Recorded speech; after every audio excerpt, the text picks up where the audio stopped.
Я вышла на паспортный контроль, и я уж подошла к нему, и раздался взрыв, полетела какая-то пыль, бумага на нас такой волной. Мы все не поняли, что произошло, люди даже не сели на пол. То есть мы стояли в каком-то оцепенении, и какая-то была вроде тишина, никто не понял, что происходит. Мы решили, что все нормально, и через минут 10 раздался второй взрыв.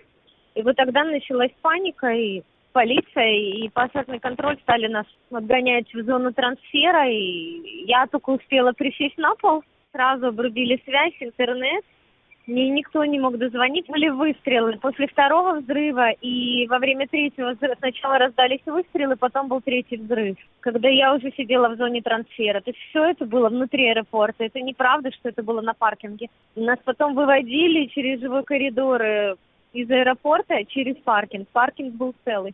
Дьюти-фри разворочен, зона, вот когда ты выходишь уже через ленту и выходишь в разбегающиеся двери в зал ожиданий, там разворочено, что там кроссовок лежал на столе. Просто весь пол в крови и в кирпичах, в стекле. То есть чемоданы, то, что видела я, что чемоданы слетели с той ленты. Очень много скорых, пожарных, полиции, скорых просто какое-то невозможное количество было. Мы сидели 1,5 часа закрытые в аэропорту. Мы просто сидели под стенкой, кто как выбрался в зоне трансфера, кто как сообразил. Там весь штаб был в шоке.